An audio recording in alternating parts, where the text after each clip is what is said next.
go down in the garage. My little temporary workbench setup. And now I'm going to clean up this luggage carrier, case carrier. Actually, originally made by BMW. There's at least a BMW stamping on it. This was used on 1970s motorcycles, maybe even later, for Krauser cases that they used to make. I think they're still available as kind of like a aftermarket reproduction made by Siebenrock.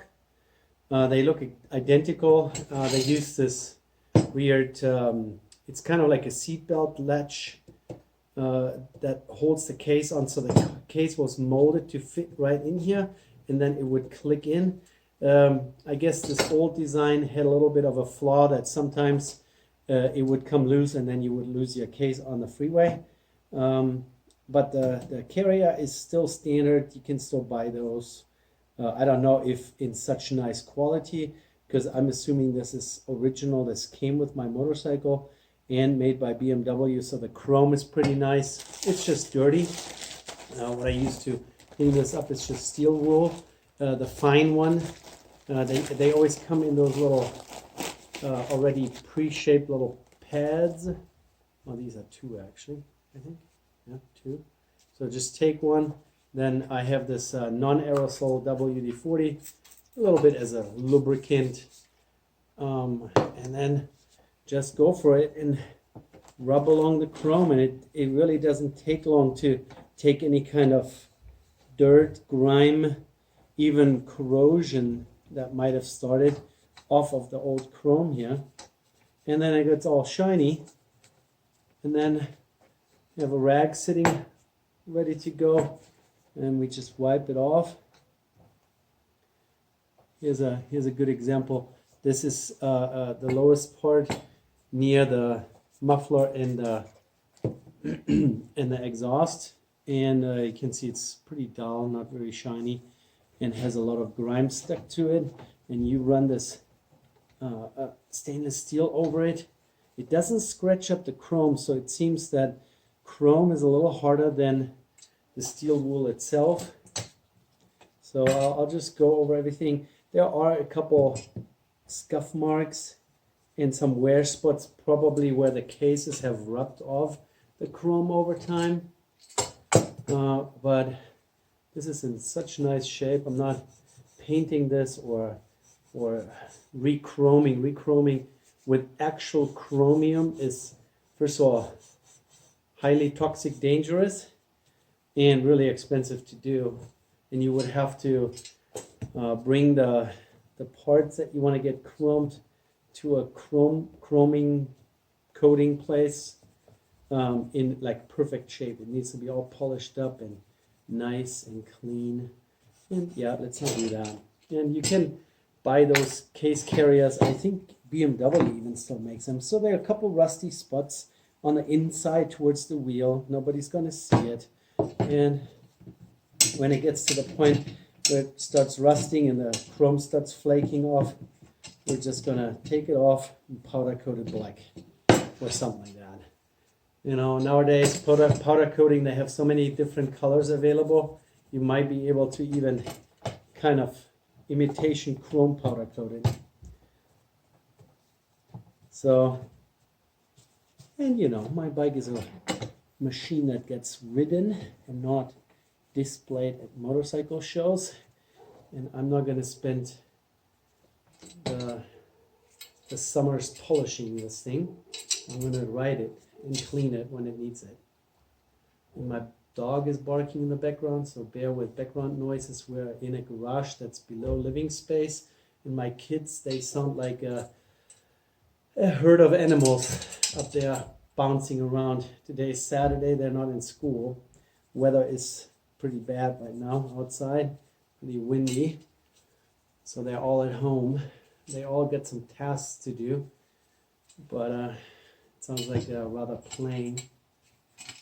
And this is already looking much nicer. So WD-40 keeps the moisture away, and the stainless steel or the steel wool scrapes off the gunk. And immediately, huge difference. I'm already happy with it. I mean, it wasn't terrible to start with. And I just checked, I'm out of chrome polish, or else I would put some chrome. Oh my goodness. Steel wool and a rag are not compatible. They kind of attract each other. Yeah, there's some scuff spots here, some scuffed up areas that are not really super pretty. But doesn't matter. So now that it's presentable, I just need to find hardware. So my bolts for the shocks are not long enough to put, this is, how much is this? An 8, maybe 3/16. It's bent also a little bit. So we're going to straighten this out. I'm going to take this seatbelt buckle here, seatbelt latch off, because I don't have the original cases. Like I said, they still make them, but they're like $600 or $700, and I just can't see myself spending that kind of money on a set of plastic cases. And yeah, I mean, they're probably nice quality and they would look good on a vintage bike, but $700. Everything that comes up used on eBay has some flaws. It's either cracked or the latches are broken, the locks are broken. So I'm going to use something else. I'm going to use some dry bag luggage if I ever go on a trip and take it off when I don't use it. So this is all pretty nice. Here, let me grab the other end. Where's the other side? Where did I leave it? Where's the second half? It's not that small that I can hide it from myself in the garage. Oh, it's sitting right next to my bike. So, just to give you the before and after, they were stored in the same place in my garage. You can see this is dull, this is nice and shiny. Really has no rust, nothing to speak of. So I'm really happy with how it turns out. And after I locate all the hardware, I make life hard on myself. Once I locate all the hardware, we're gonna put it on together, okay? You guys, be patient. It's gonna be a few seconds. For me, it's gonna be a few minutes. So now they are both scrubbed down, stainless steel. I keep saying stainless steel. I don't think the steel wool is stainless. Now we're going to take the remaining hardware off that is still dangling around here. The bolt that I'm taking out is actually a mounting bolt that bolts to the same area where your passenger foot pegs are mounted. So that's off. And then let's take those case latching brackets off, since I don't need them. I will, of course, hold on to it and hold on to the bolt as well, because who knows? Going to a swap meet, maybe I find a used set of cases that are in presentable shape. Who knows? Maybe I'll buy them. If you have some really nice looking ones lying around and you want to sell them to me for a reasonable price, of course, you know, $700 for a set of new ones is just not in the budget. I actually ended up buying a set of dry bags that are made for mounting on a motorcycle. It's more like the adventure bike category than a air-cooled R90, but you know, you gotta do what you gotta do. I bought them also used off of eBay, $99, and they should be here in a few days. And then I want to try to put them on the R90 and see how they interface with this carrier here. So let's take that off. And we'll see how that all fits together. But for now, let's play around with mounting these here. So I already got the tools out. I'm going to take one of my shock or strut bolts out, relocate the camera. So this is all off. This is all good. It's all cleaned up. Oh, there's one more. And like I said, nothing is new, nothing is super shiny, but it's definitely usable. And now I just have to find a couple longer strut bolts or shock bolts. They're a little short. They're just long enough that, you know, with my mechanical background, I'm happy with how much thread interface there is. So this is good enough. Let me relocate you guys.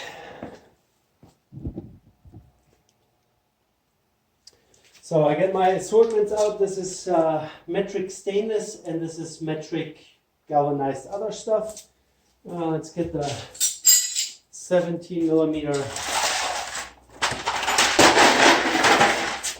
wrenches out and take this one shock bolt out, the upper one. Now you don't have to remove the shock, you just pull the bolt out. It's literally the only thing we need to do. There you go.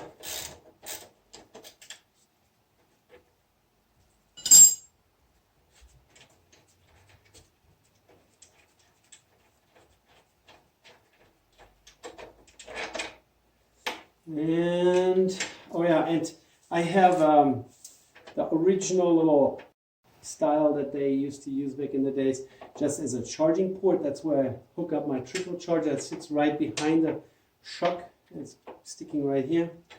So we need to find a bolt that is same size, diameter, but longer.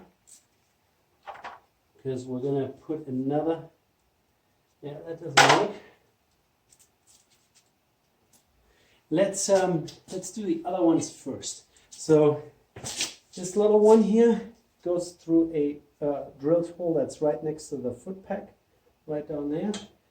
Then this one here, let us think. How does that go? Are we going behind the frame? Is this going behind the frame? So this lines up. Oh yeah, so this upper mount that's attached to the same bolt that your shock is held in place with actually goes on the inside of the subframe. Then this little thing here in the back, there is a kind of a bracket welded onto the subframe here right behind or in between the subframe and the tail light, and that gets a 6 millimeter, a pretty long 6 millimeter bolt. And then this one down here next to the foot peg also gets a 6 millimeter bolt. So I think this is how it lines up. Yeah, and right there, and right down there, and it somehow touches my reflector here in the back. I might have to, I wonder what that means. Do I need to do more homework and study first how this gets mounted here? So let me swing this out of the way. I'll take the reflector off while I pause you for a second. I just wanted to give you guys a little bit closer look. So foot peg, this is this little frame extension here that holds your passenger foot peg, the muffler on, and they have a tendency to crack right down here, which is not bad. It's, you know, it's a stress crack, but it will not affect anything really. Some people try to weld this and then paint a frame, and then it just cracks in a different location. So here's a hole right next to the foot peg mount. This goes around the strut, the lower part.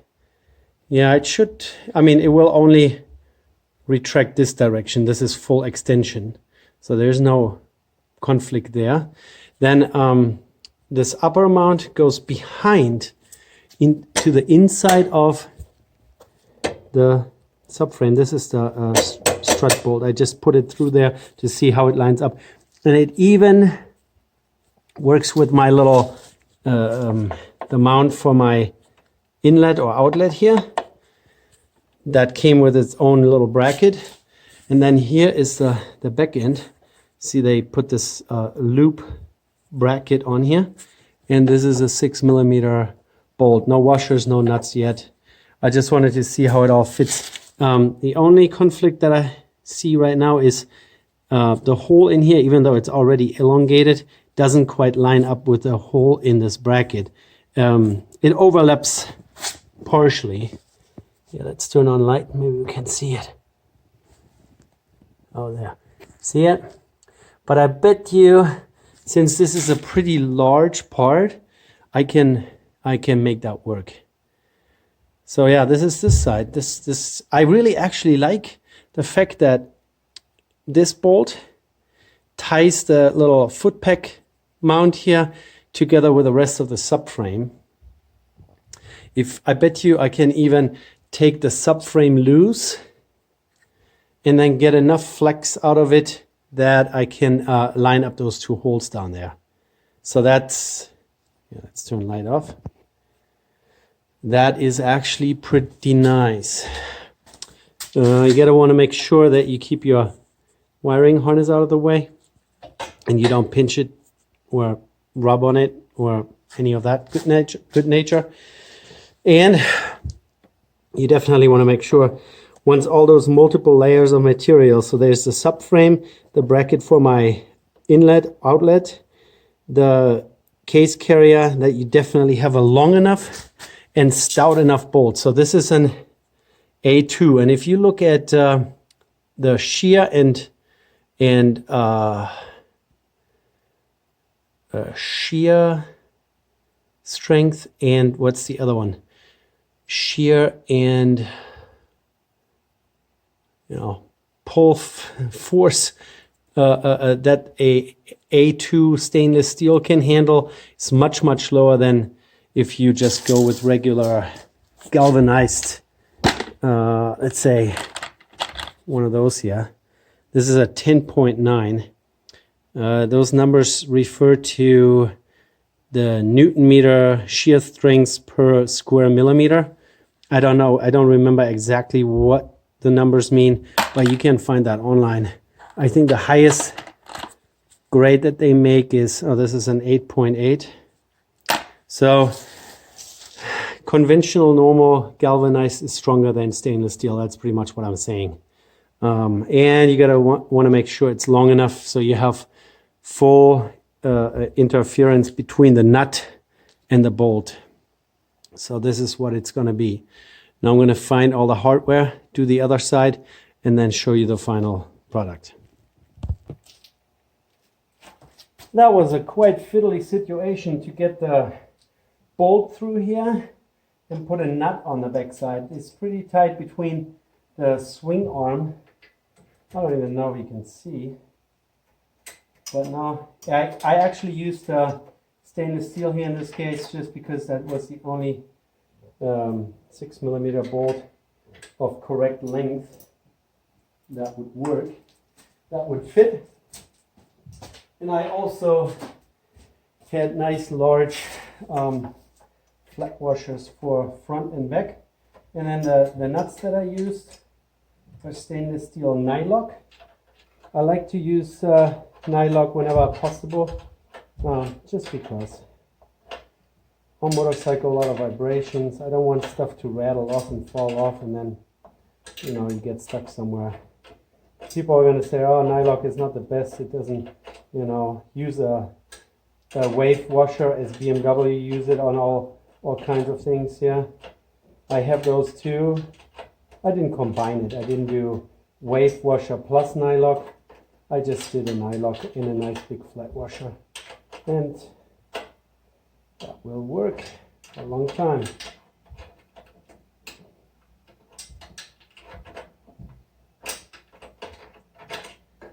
Yeah, so this is quite a tricky spot here. The foot peg is in the way. The muffler is in the way. The swing arm is in the way. But looks like we're getting it. It's getting there. So it's at least not going to fall off anymore. Now I can figure out the rest here. This one and that one back there.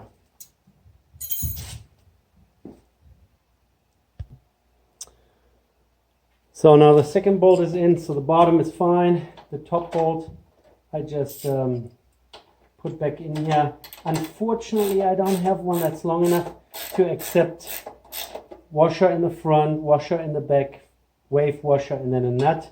So I'll have to go to a hardware store and get one. These here are M10 by 45, but I will need an M10 by 50 roughly.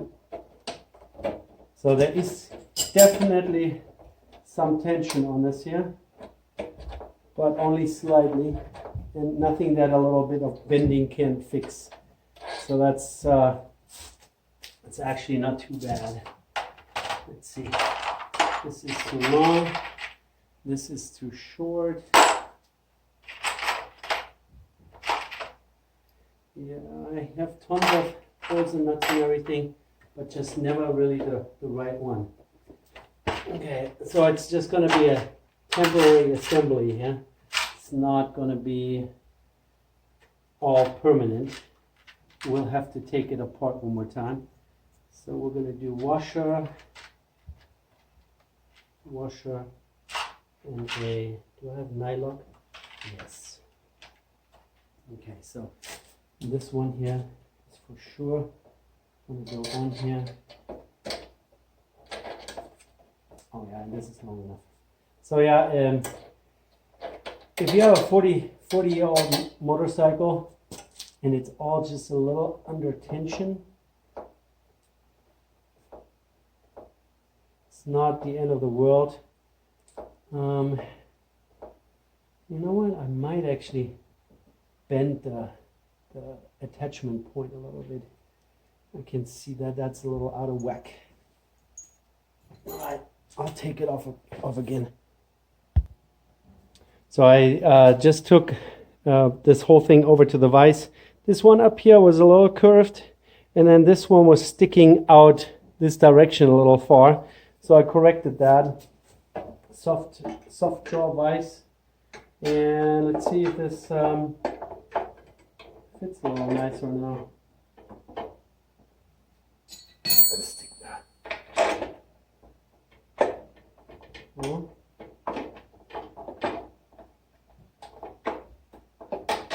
So that, and then that, and then right against the back here, we might be able to bend this a little more, just ever so slightly more, so it's lining up with the mounting point properly. So let me do one little bit more bending. So that should be it. Now everything should line up just fine. Let's do this for now. We still have to do the other side. Here in the back, can you even see in the back there? Yeah, here in the back, same connection or the same bolt. I'm just going to put a nut on for now, because I want to kind of make them both fit nicely. And so I wonder if I should really take the subframe just loose, so it's, you know, doesn't sit in its own little position. Let's try that. Let me get some wrenches real quick. So, a couple wrenches. Let's see how we can make this happen. Somewhere back there. My kids are going nuts up there.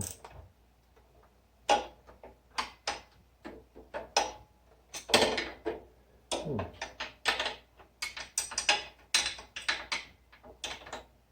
there we go. All right. Yeah, all right. So just loosey-goosey. I just have to, someone remind me to tighten it back up, okay? Don't let me forget that.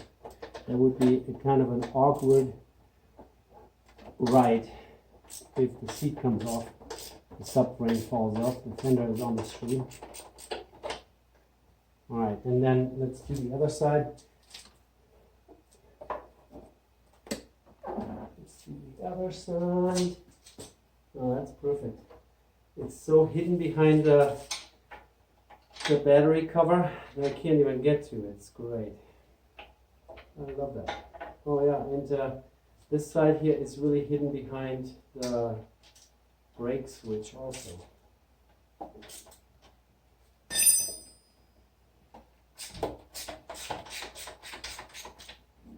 Alright, let's see what we can do.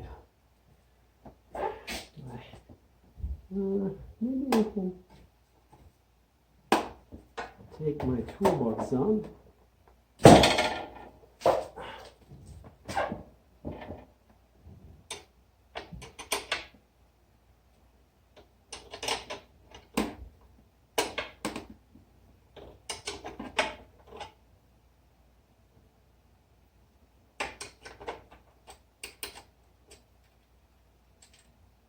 Okay, so subframe should be somewhat loose now.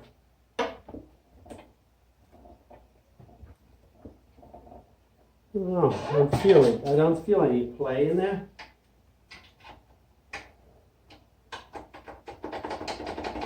I bet there is not even that much wiggle room in those bolt holes here. It seems to be all pretty tight. Let's see what we can do.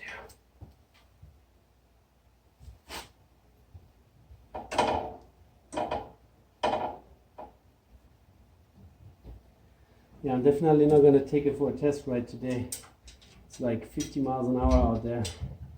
50 miles an hour wind. Let's see. I can push it in the right direction.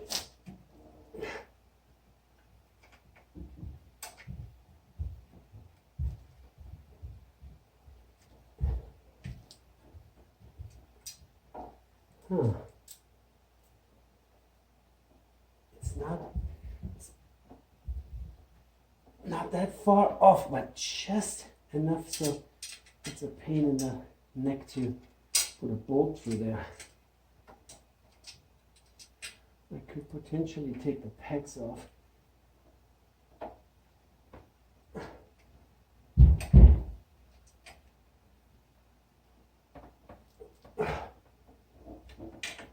Oh, here we go. I think we got it in. There you go. So yeah, that fits so much nicer. This fits.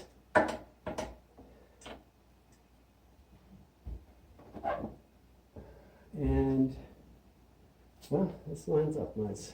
Okay.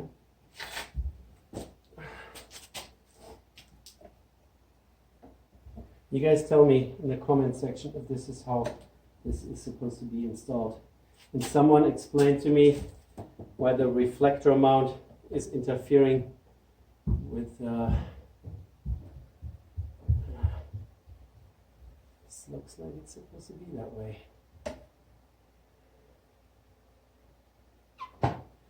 What I don't like is that the case mount is kind of tilting in a little bit towards the wheel. It's not straight, but this is how it seems to fit. Interesting. All right, I'll get the second side ready. So now it's all mounted. I have to go and buy some hardware. It's just not as well fitting as I thought it would be with the bolts that I already have on there. These ones here with that extra bracket for the outlet. I need M10 by 50. These are M10 by 45. I just put it together. It's snug, just so I can look at it and you guys can look at it. Down there, it's an M6 bolt with a big washer and a washer on the back side, and then a nylock nut. Might have to put a little shorter one in there, it gets pretty close to the swing arm. I don't want that to, nah, it's not gonna touch each other. No, it's good, it's good. Up here is a pretty long M6 bolt. Of course, I also don't have one that's long enough, so gotta get a longer one because I also want to have a nice washer on each side and a nylock nut right over here. Same story over here. M6. This one is actually pretty good. That fits pretty good. And then my M10. This one here needs to be an M10 by 45, so I could literally take the one from the other side, put it here, and it would fit. So now you guys tell me if I put that on correctly, because the part I don't quite understand is the side reflector here that sits next to the license plate. Kind of is way close to the carrier, and so I can't have this reflector on there anymore. Maybe the idea was that the cases have some sort of reflective stuff on it. I don't know exactly, but this together doesn't work, so I can't put the reflector on. And then the other thing is that, let's turn the light off. On both sides, the carrier is tilted in a little bit towards the wheel. This one is a little more, yeah, maybe they are about the same. They are about the same. And they are also not exactly at the same height, but it looked like it, you know, well used. Might have been bent out of shape a little bit, and then my bike might not be straight either. You know, the foot peg mounting locations, they might be bent out of shape. So you guys please tell me in the comment section down below if this is installed correctly. I appreciate the input, and I would also appreciate if we can keep it civil, not yelling at each other and calling each other names. So I'm not an expert in the Airhead scene, as you can see, but I'm trying my best to learn. And if you guys can give me a thumbs up and subscribe to my channel, I'll keep sharing those little projects here on my Airhead with you. All right, you guys take care. It's been a 32-minute video already. Bye.